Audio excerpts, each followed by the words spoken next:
Now let's move to the second presentation. It will be presented by Daniel Morena from Brazil. He's a designer, coder, and digital artist in Brazil. And he's also the founder and the creative director of the 32 Bits. Am I right? Yes. Okay. So Daniel is going to talk about the NFT, the very, very latest technology in the art world. Okay, so let's welcome Daniel. Hello.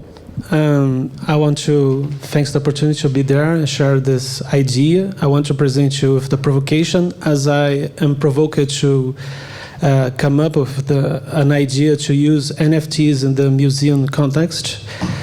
A little background, I'm not a museum, I'm not part of any museum. I'm a vendor of technology, integration of technology for museums. The work you must know about me is the Museum of Tomorrow, which I make this artificial intelligence-like technology, like a digital assistant for you to navigate through the content.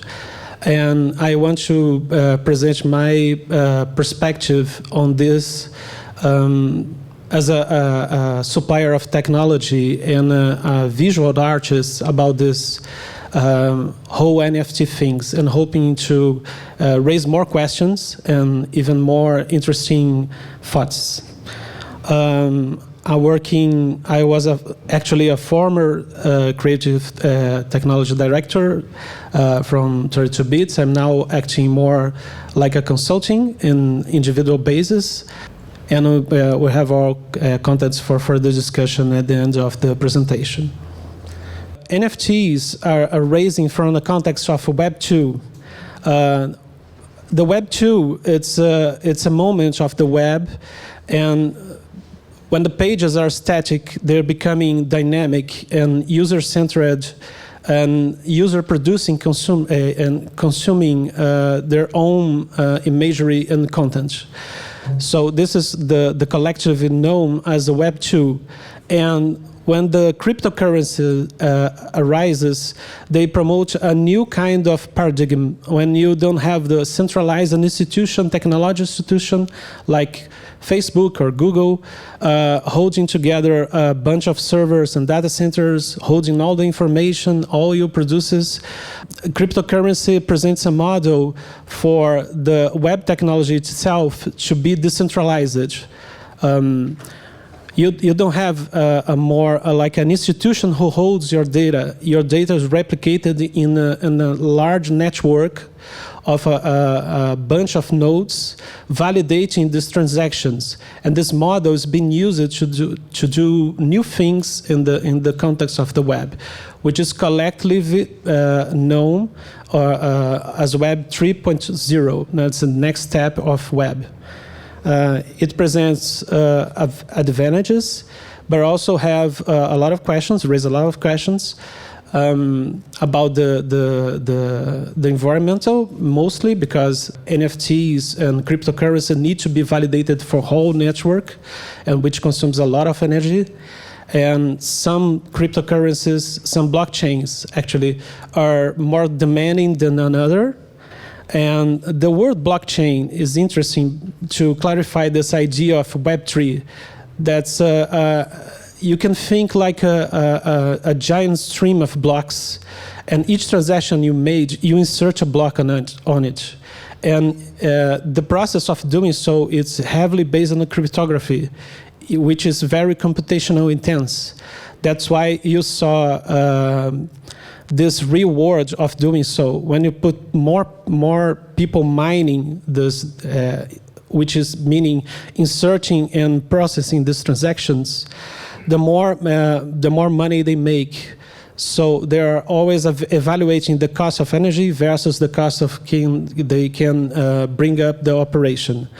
Blockchain itself, it's a very deep subject, but I took this frame for a documentary on the Explained series of Netflix, which has an excellent and a very non-tech friendly way to understand the concepts of blockchain. So I highly recommend it because it's helped me, which works with technology, to understand it better. It's not a difficult concept, but it's a really confusing one because we're mindseted to think things centralized and not decentralized.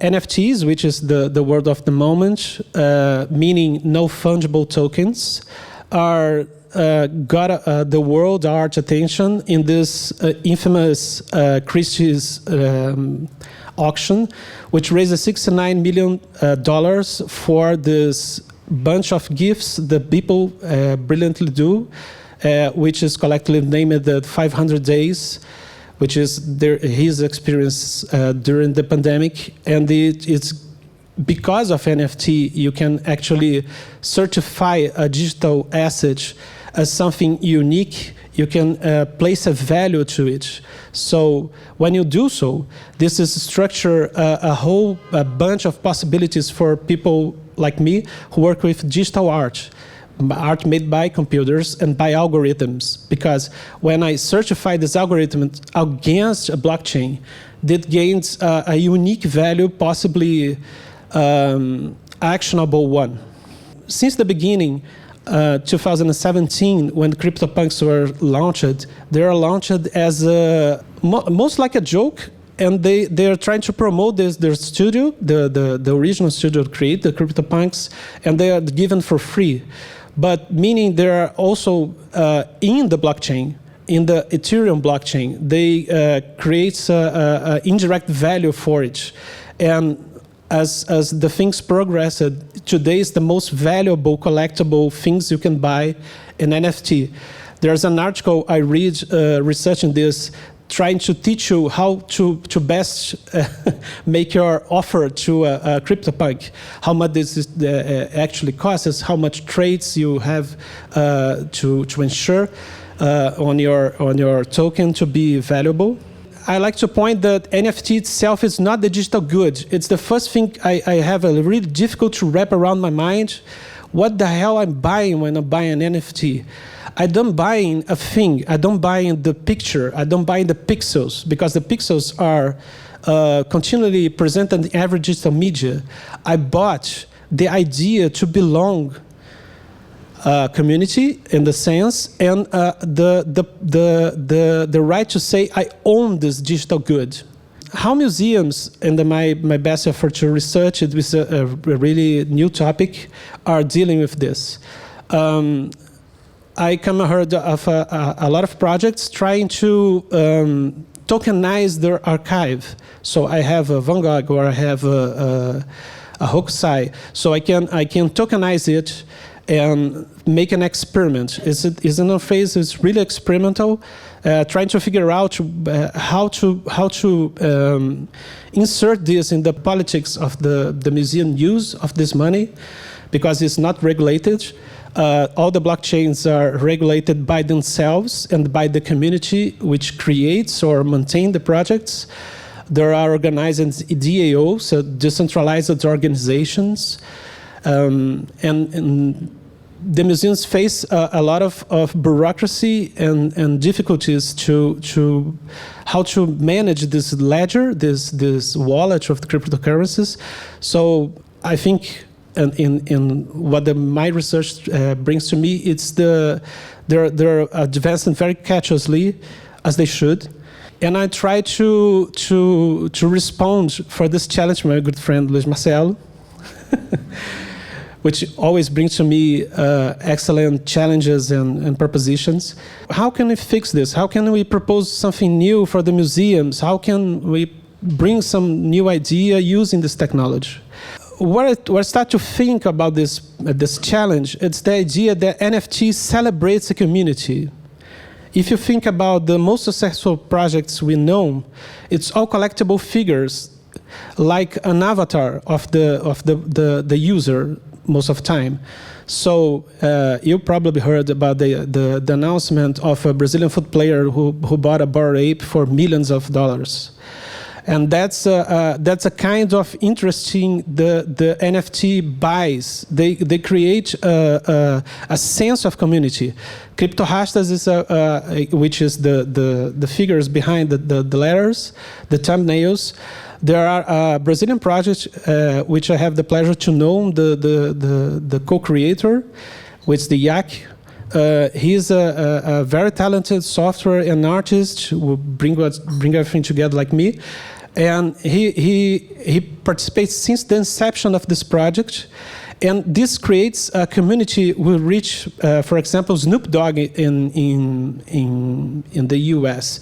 So it's a Brazilian thing who gained the world and bring together a lot of people around the Rasta culture. So I think there's something there for the museums. So if you rethink the museum community, you try to understand that today we have this membership concept or this approach of working groups for discuss things about the museum's mission or trying to reach the community they represent. We have both these models. We have this active community trying to involve the community, and we have the memberships. So why not promote the idea that a membership could be a smart membership, in the sense the museum try to create, instead of tokenize an item, why not talk about the community and come with an idea and create a digital good, original, based on that conversation, dialogue, or the heritage the museum represents, there being material or immaterial, and create this concept. When you buy this NFT, or instead of to buying a membership, which is a passive attitude about the museum. I am okay, I love MoMA, I want to buy my membership to support them, but it's a passive thing. I will buy this, mostly gain an advantage, to be notified first, to be accessed first.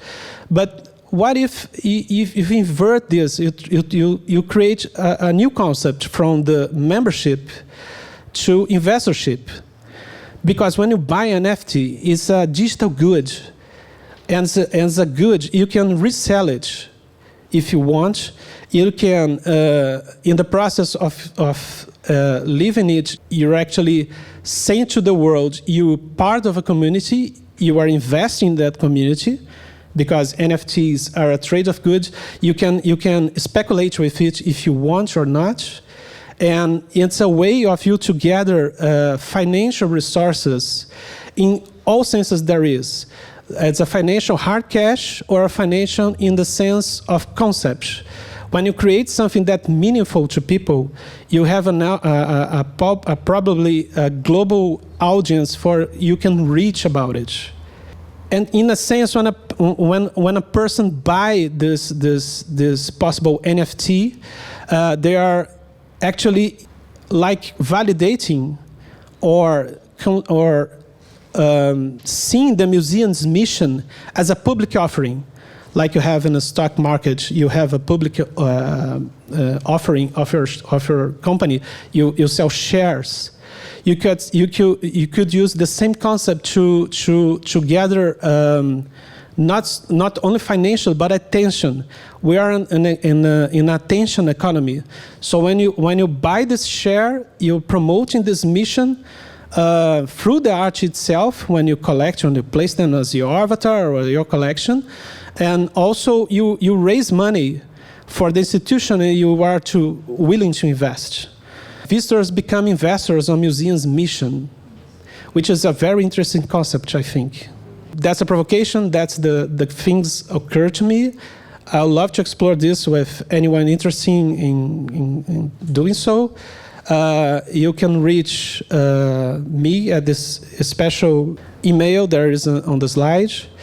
I'm really interested to make this immersion in the content of the museum, in the heritage, and came up with visual ideas and how to create these collectibles and this graphical material in the perspective of a professional to combine this technology and code. Thank you very much, Daniel. I think we can have 1 or 2 questions. Thank you very much for bringing this knowledge to us, because we are all very familiar with NFTs, and then when it comes to the practicality of it, we all feel, some people, some of us from other generations, that there is a gap. From your experience, do you also feel that you have to do a lot of convincing? How does it work? What are your challenges to get people on board with your vision? Everyone agrees, but have you faced barriers that you have to overcome? I really don't know exactly at this point, because this is the first time I present this idea to everyone. Excellent. Yeah. So when I know it, you can send me your contact. I will tell you. Please share with us. Probably will face a lot of a backlash for some approaches for this cultural, because it's like merging two really opposite concepts. You are trying to bring something from the market speculation and a lot of bad words together, but also you find a legit way to raise value using this tool, and mostly the value you can gather not only as hard cash but also as a community sense. That's a pride to use. If you talk to anyone who into collecting NFTs, especially the ones like Crypto-Rasta, which is almost a religion in that sense, they are really proud to participate, to sell it, to promote it. It's a whole field of possibilities, I think. So in that way, for the instance, you don't have any museum or institution that start working with you in this idea? No, it's my first presentation to the public. You didn't propose it? No, yet. Not yet. Formally, no. Okay.